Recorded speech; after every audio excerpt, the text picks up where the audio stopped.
Hello, my name is Carol Anderson. I'm a volunteer at the Stagecoach Museum. The Adobe is representing the people that lived here from the early 1800s until the 1870s. As you know, this was Spanish land from the early 1800s.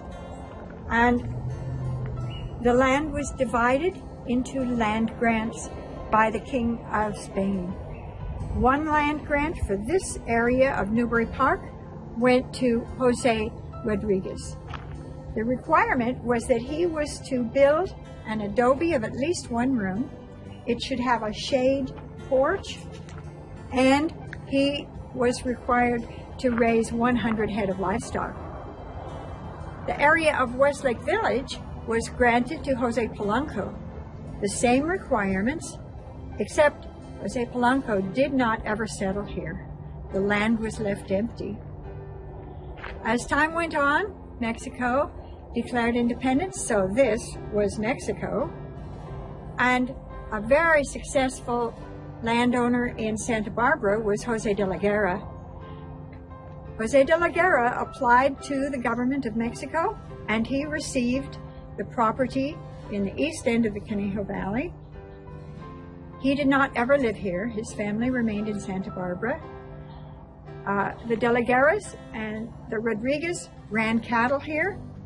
It was very successful. And after several generations, the descendants were selling their properties to the pioneers that came out west and built wooden houses.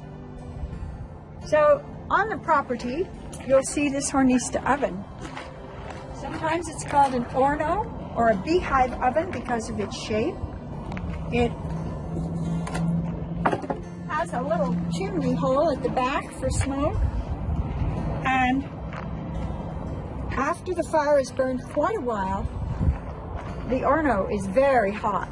They removed the coals, they put in meat to roast or bread to bake, or you could make soup in here.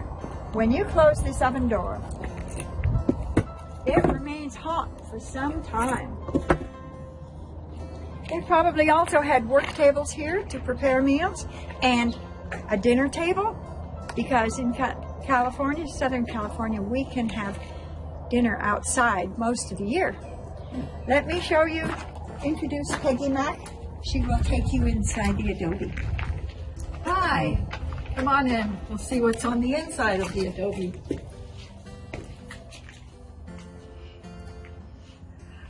Adobes were popular, have been popular throughout the world for thousands of years. It's because the material to build them is inexpensive and readily available in many places, like here.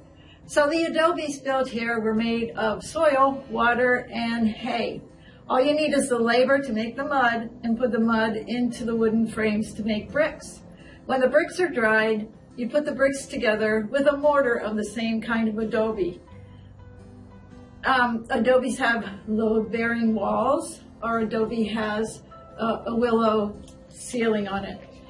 Now you can see the inside of the adobe is very dark and it has very good thermal characteristics. It stays cool in summer and it stays warm in winter. So another great benefit to building adobes in this part of California. On the inside of the adobe, we just have one big rectangle, no walls. So this would accommodate a farm crew or a family. Our adobe is set up as a family house. It has a bed on one end. If you come here and look, the bed is a homemade bed where we have ropes for a box spring and a thick pad for a mattress and a cover on top. As we go around the room, we have our eating area. Here's a table, pretty much like a picnic table that's common today. Could be inside or outside for eating. And then down here on the other end of the building, we have our pantry. I love this. Herbs drying, hanging from the ceiling. Our garlic is hanging from the ceiling to get it away from all the critters that might come into the house. We have peppers on the wall. We have vessels for our cooking oil over here.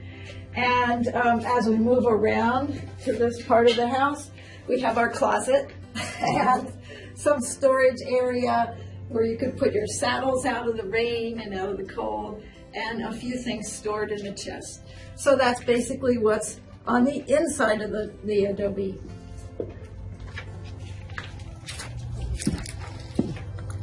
We hope y'all come into Stagecoach in real soon.